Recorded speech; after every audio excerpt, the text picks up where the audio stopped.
Hello guys, welcome back to our channel. It's me എനിക്ക്. നമ്മുടെ ഇന്നത്തെ ഒരു വീഡിയോയിലൂടെ നമ്മൾ പറയുന്ന സിനിമ ഏതാണെന്ന് നോക്കുകയാണെങ്കിൽ കഴിഞ്ഞ ഓസ്കാർ സെറമണിയിൽ ഏറ്റവും ബെസ്റ്റ് ആനിമേറ്റഡ് ഫ്യൂച്ചർ ഫിലിമിനുള്ള അവാർഡ് സ്പൈഡർമാൻ അക്രോസ് ദ സ്പൈഡർ-വേഴ്സിന് കിട്ടുമെന്ന് വിചാരിച്ചിരുന്ന എല്ലാവരെയും ഞെട്ടിച്ച് ആ അവാർഡ് കരസ്ഥമാക്കിയ സിനിമ ഹയാവോ മയാസാക്കിയുടെ സംവിധാനത്തിൽ സ്റ്റുഡിയോ ജിബ്ലിസ് 2021 പുറത്തിറങ്ങിയ ഒരു ജാപ്പനീസ് അനിമേ ചിത്രമാണ് the boy and the heron. നേരത്തെ പറഞ്ഞ പോലെ തന്നെ 2023 മികച്ച ആനിമേഷൻ ചിത്രത്തിനുള്ള ഓസ്കാറും കൂടാതെ BAFTA film award, Golden Globe award തുടങ്ങിയ അവാർഡുകളും വാരിക്കൂട്ടിയ ഒരു ചിത്രമാണിത്. പടത്തിന്റെ പ്ലോട്ടിലേക്ക് നോക്കുകയാണെങ്കിൽ രണ്ടാം ലോക മഹായുദ്ധത്തെ തുടർന്ന് ടോക്കിയോയിലുണ്ടായ വ്യോമാക്രമണത്തിൽപ്പെട്ട് അമ്മ മരിച്ച മഹീറ്റോ എന്ന കുട്ടി തന്റെ അച്ഛന്റെ കൂടെ ഒരു ഗ്രാമത്തിലേക്ക് താമസം മാറുന്നു. അവൻ താമസം മാറി എത്തുന്ന വീടിനോട് ചേർന്ന് നിഗൂഢകൾ നിറഞ്ഞ ഒരു ഗോപുരവും ഗ്രേഹറോൺ എന്ന് പറയുന്ന വിചിത്രമായൊരു പക്ഷിയും ഉണ്ടായിരുന്നു. അങ്ങനെ ഒരു ദിവസം ഉണ്ടാകുന്ന വിചിത്രമായൊരു സംഭവത്തെ തുടർന്ന് മഹീറ്റോ മറ്റൊരു ലോകത്തേക്ക് അകപ്പെടുന്നു. തുടർന്നുണ്ടാകുന്ന സംഭവമാണ് പടത്തിന്റെ മെയിൻ പ്ലോട്ട് എന്ന് പറയുന്നത്. ഈ പടം ആക്ച്വലി കേരളത്തിൽ തിയേറ്ററിക്കൽ റിലീസ് ഉണ്ടായി, ബട്ട് കാണാൻ പറ്റില്ല. ഒരു ഗ്രേറ്റ് മിസ് തന്നെയായിരുന്നു. പടം ഇപ്പോൾ ഡിജിറ്റലി അവൈലബിൾ ആണ്, നിങ്ങൾക്ക് പോയി കാണാൻ പറ്റും. പടത്തിലെ മെയിൻ പോസിറ്റീവ്സ് എന്ന് വെച്ചാൽ ഇതിലെ ഫാന്റസി എലമെന്റ്സ് തന്നെയാണ്. ഹയാവോ മിയാസാക്കിയുടെ മിക്ക പടത്തിൻ്റെയും അതിൽ വേറെ ഒരു തലത്തീക്കായ സിനിമനെ കൊണ്ടുപോകാനെന്ന് വെച്ചാൽ അതിലെ ഫാന്റസി എലമെന്റ്സ് തന്നെയാണ്. അതിന് ഇവിടെയും ഒരു കുറവുമില്ല.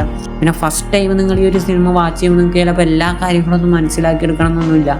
ജസ്റ്റ് വീണ്ടും ഒരു 2-3 പ്രാവശ്യം കാണാം. എന്നാൽ പ്രോപ്പറായിട്ട് ഒരു പടത്തിൻ്റെ ഫീലിംഗ് കിട്ടണമെങ്കിൽ 2-3 പ്രാവശ്യം കിട്ടണം. പിന്നെ പടത്തിൽ എടുത്തു പറയാൻ മറ്റൊരു കാര്യമായിട്ട് ഈ പടത്തിൻ്റെ ബാക്ക്ഗ്രൗണ്ട് സ്കോറാണ്. ബാക്ക്ഗ്രൗണ്ട് സ്കോറൊക്കെ ഭയങ്കര കൂളായിട്ട് പോകുന്നതായിട്ട് തോന്നി. പിന്നെ പടത്തിലെ വിഷ്വൽസ് ഒക്കെ നൈസായിരുന്നു. എസ്പെഷ്യലി പടത്തിൻ്റെ സ്റ്റാർട്ടിങ്ങിലെ ഒരു വിഷ്വൽസ് ഒക്കെ എന്ന് വെച്ചാൽ ഗംഭീര സാധനമാണ്. പടത്തിൻ്റെ ഒരു സ്റ്റാർട്ടിങ് കഴിഞ്ഞിട്ടുള്ള വിഷ്വൽസ് നോക്കുകയാണെങ്കിൽ നോർമൽ യൂഷ്വൽ ആയിട്ടുള്ള സ്റ്റുഡിയോ ജിബ്ലിയുടെ ഒരു ടൈപ്പ് വിഷ്വൽസ് തന്നെയായിരിക്കും. പലർക്കും ആ ഒരു വിഷ്വൽസ് ഇഷ്ടമാവില്ല, അങ്ങനത്തെ ഒരു ആനിമേഷൻ അല്ലെങ്കിൽ വിഷ്വൽസ്. പക്ഷെ എനിക്ക് പേഴ്സണലി ആ ഒരു ആനിമേഷൻ ഭയങ്കര ഇഷ്ടമാണ്. അതിൽ മെയിൻ കാരണം എന്ന് വെച്ചാൽ ഭയങ്കര ഡീറ്റെയിലിംഗ് ആയിരിക്കുള്ളൂ അവരെ ഒരു വിഷ്വൽസിൽ അവർ മേക്ക് ചെയ്യുമ്പോൾ അവർ ചെയ്യുന്നതെന്ന് വെച്ചാൽ.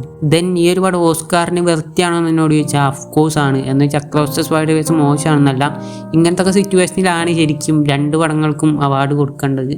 ആ 2 എണ്ണത്തിന് കൊടുത്താലും ഇറ്റ്സ് ഫൈൻ. ബട്ട് ഈ ഒരു പടം നിങ്ങൾ കറക്റ്റാക്കി മനസ്സിലാക്കിയത് ആ ഒരു രീതിക്ക് ഫീൽ ചെയ്ത് പോകണമെങ്കിൽ നേരത്തെ പറഞ്ഞ പോലെ തന്നെ 1-2 പ്രാവശ്യം അല്ലെങ്കിൽ 1 കൂടുതൽ തവണ കാണേണ്ടി വരും. പിന്നെ ഹയാവോ മിയാസാക്കിനെ കുറിച്ചും സ്റ്റുഡിയോ ജിബ്ലിനെ കുറിച്ചും ഞാൻ അധികമൊന്നും പറയുന്നില്ല. അവരെ കുറിച്ച് പറയാൻ തുടങ്ങിയാൽ അതിനുവേണ്ടി മാത്രം ഒരു വീഡിയോ ഇറക്കേണ്ടി വരും. സോ ഇപ്പോൾ ഈ ഒരു the boy and the heron എന്ന് പറയുന്ന ഈ ഒരു ചിത്രത്തിന് മുന്നേ ഓസ്കാർ കിട്ടുന്ന ഒരു അനിമേ ചിത്രം എന്ന് വെച്ചാൽ സ്പിരിറ്റഡ് അവേ എന്ന് പറയുന്ന ഒരു ചിത്രമാണ്. അത് ഒരു 28-29 വർഷം കണ്ടായ ഒരു പടം ഇറങ്ങിയിട്ട് ആ പടം ഇവർ തന്നെ പടമാണ്. സോ അത്രയും പറയാനുള്ളത്. ഒരൊറ്റ കാര്യം കൂടി മാറ്റിയാണ് ഈ ഒരു വീഡിയോ പെട്ടെന്ന് നിർത്താം. വേറെ ഒന്നല്ല, ഇപ്പോൾ ഓൾമോസ്റ്റ് എല്ലാ ഏരിയയിലും നല്ല രീതിക്ക് മഴ പെയ്യുന്നുണ്ട് കേരളത്തിൽ. മഴക്കാലത്ത് സ്റ്റുഡിയോ ജിബ്ലിയുടെ പടങ്ങളൊക്കെ കണ്ടിരിക്കാന്ന് വെച്ചാൽ അത് വേറെ ഫീൽ തന്നെയാണ്. സോ അപ്പോൾ ആരും മിസ് ചെയ്യാണ്ട് കണ്ടിരിക്കുക. മസ്റ്റ് വാച്ച് ഒരു അനിമയാണ്.